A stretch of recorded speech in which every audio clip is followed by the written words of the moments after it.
right, good afternoon. We'll go ahead and get started. Before we do, I want to give a quick shout out to the Arizona Diamondbacks and Torey Lovullo and his team. We have a good relationship. He's a big member of the Bills Mafia, and I had a chance to visit with them, with his team, I think it was March maybe, when we were out there for the owners' meetings.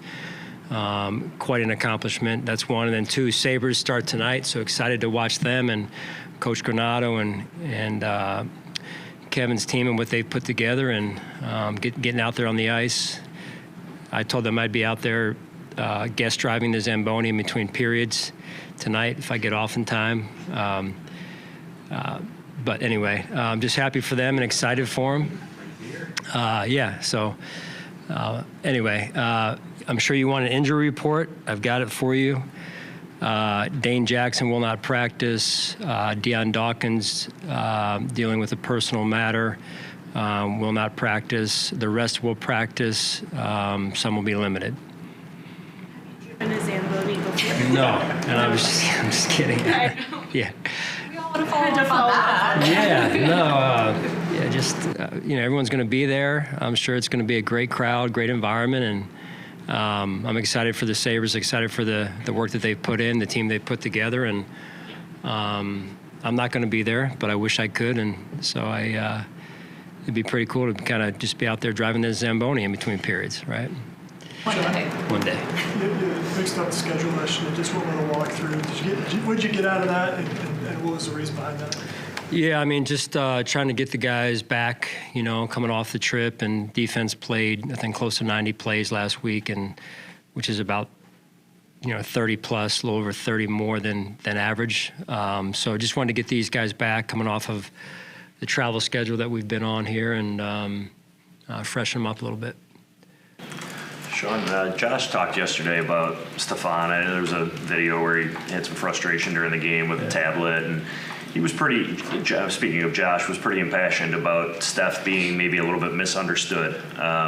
Do you see that in Stefan and maybe in his leadership of this team? I do. I think, quite honestly, a lot of people are misunderstood. Some of what's seen on or written about, even to some extent, is not, perception isn't always reality, is the bottom line, right, in this case. So, he's a heck of a competitor, and he is one of the best leaders that we have on game day, from an energy standpoint, from a competitive edge standpoint. I would echo Josh's statement, or statements that he made yesterday, I believe it was, about Steph. There's nobody better in terms of his approach to the game. Does it bother you maybe a little bit when there's a narrative about a player that maybe in your mind is mistaken? And building off of that, have you seen Stefan grow as a leader maybe even this season? Yes to both. His growth, and that's one of the, as you've heard me say before, one of the great parts about coaching is you can see people develop not only as a player, but also in this case as a leader, as a person. And you meet a player in his first season, and then you're around them 3-4 years later, whether it's Steph or other players, and it's just amazing to watch how they grow and develop. And again, I think that's part of what we're tasked to do as coaches, is to help players develop holistically, not just as players, but credit to Steph and his development on his own too. It's not just been coaching; it's been his development and his intentionality about what he's trying to do.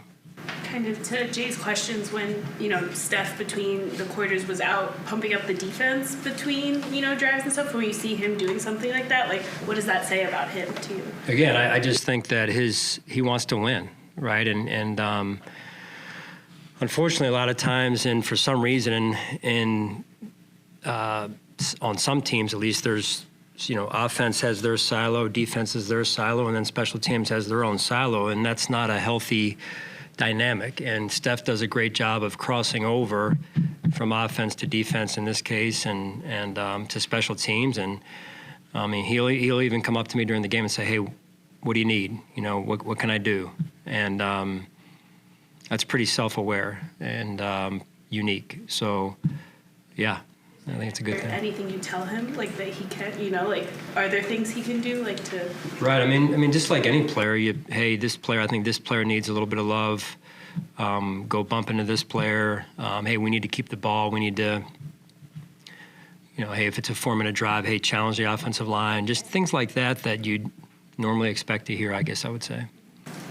What sort of development have you seen from Jamarcus Ingram since he got into the building a year ago?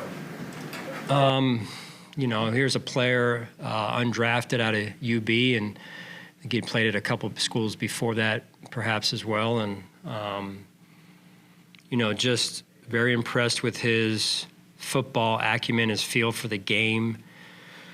No job too small, and yet no job too big. I mean, here's a player that played a lot of snaps in that Miami game early in the season last year for us as an undrafted player. And I think he's done a real nice job, and he's just got that mindset that he wants to continue to improve each and every day. We've talked about AJ Epinesa a few times throughout the season and about what he does in practice. When did you kind of start to see that carryover from what he's doing in practice, making it to games at the level that it is right now? Yeah, I would say this year. In the past, it's been probably more inconsistent. You see flashes, then it goes away. And, I think to AJ's credit and the entire D-line, as well as Coach Washington and Coach West, they've really grown closer together, and I think gotten on, not that they weren't on the same page, but just you always, the closer you get, you can kind of, and the more time you spend, you can really dive into, hey, where's the disconnect in terms of the consistency piece. And to this point, AJ has done I don't want to say a 180, but his approach, his consistency has been a big part of our success up front this year. How do you help players kind of keep that in mind when, if it's something like consistency, there's nothing other than time that can get them there, but how do you keep them kind of staying positive if things aren't clicking exactly at the level they want until they reach the point that he has? Yeah, that's where you go back, though, and you kind of fact find and you do some research on, hey, what's your process look like, right? What's your preparation look like?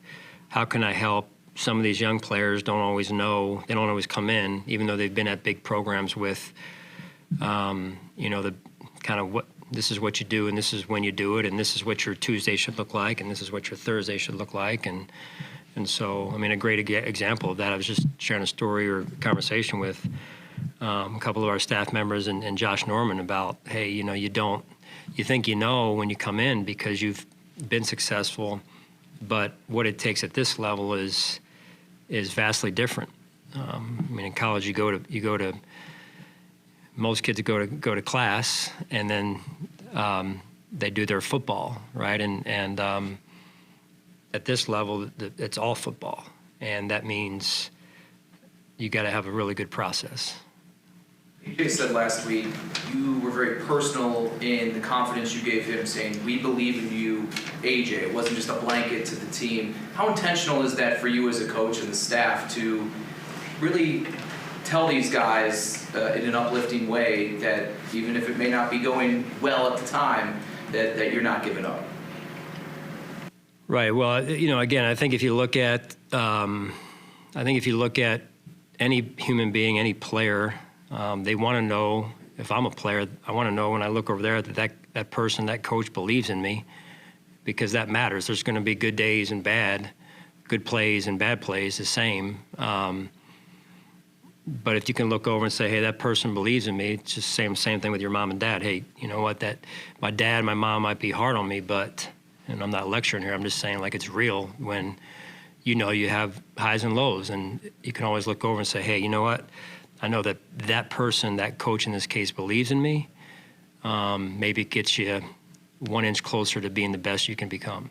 We talked a lot about playing Dable this week and all of that, but I was curious from your perspective, his role that he had in Josh's development, how do you view that, what he did for Josh in their 4 years working together? Yeah, I think he did a good job. When in 2018, when we drafted Josh, I think that was Brian's first year also, and that's a process when you draft a young quarterback, and even the process of leading up to the draft. And I think there was good collaboration between Brian and myself and Brandon and Joe Shane as well. And then we picked Josh, and that first year is always tough, right? And Josh had some high highs and he faced some adversity as well. And then you come back in 19 and we made a little bit more progress, and then 20 we really started to open it up a little bit.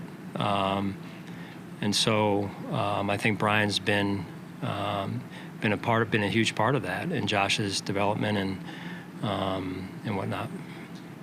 To know Connor McGovern more since he got here. What's he been like? Connor McGovern. What's he been like getting to know more and more? Yeah, good guy. Really fits our culture, and listen, he played for Penn State, right? So he's been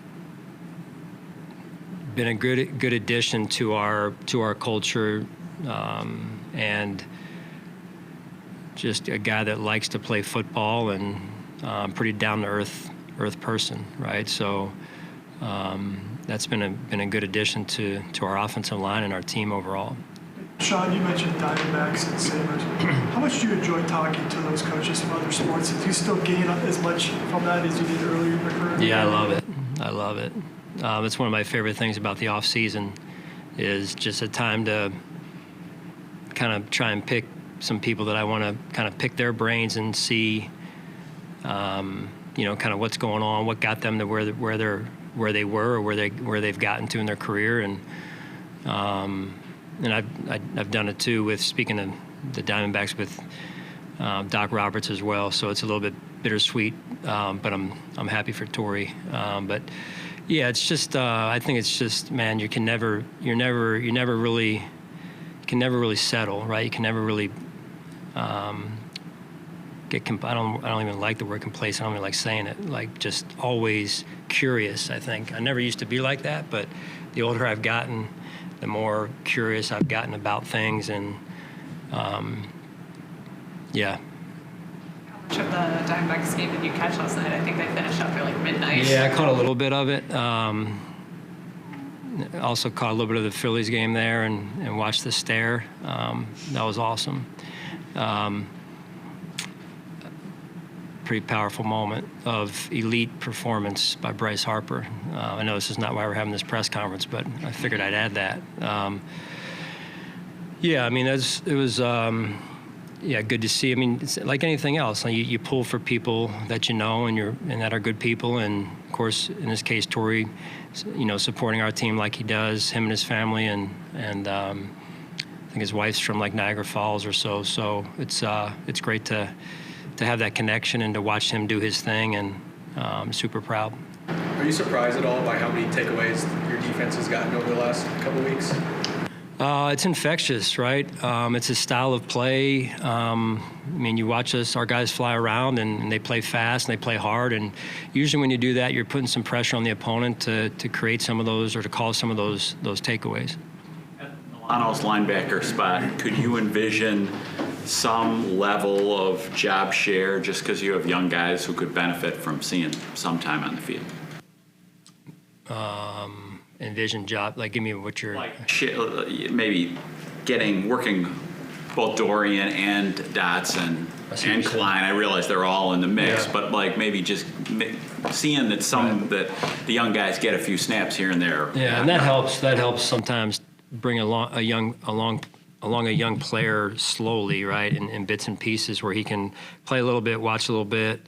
So we've done that before, and we're open to it again. Coach, when talking to the defensive line, they say that Eric Washington does a great job of not putting individuals inside of a box and really allowing them to play to their strengths. How do you think that allows the group to reach the highest potential that they can reach? Yeah, that's I think part of the balance of being a good coach is, hey, this is what we've always done type approach versus, yes, the system is the system, but that said, our job is to is to maximize the strengths that you have and how those strengths can then maximize our system. So I think you got to be flexible and adaptable, and I think Eric's done a good job of doing that. Sean, a couple of weeks ago, you coached against Ron Rivera, who you learned a lot from. Now you're coaching against Coach David Warren.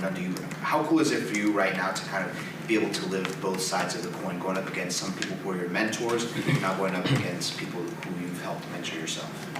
Well, I was asked, I think, something about that yesterday, and I think it's, you almost don't go a week anymore without going up against someone that you haven't had a history with, which is a good thing, I guess, I guess it speaks to people you've learned from being great mentors and great coaches, and then people who have kind of branched off of our tree now and that have become great coaches and gone off and done their own thing and had success. So I think that's a good thing, and I think it all goes back to really, to me, in my world of the NFL, I mean, you're talking about two coaches and Andy Reid and Bill Belichick who have been doing and have been at this for a long time, right? And basically redefining the NFL. And I know there's been other ones as well in my era, but those are the two, to me.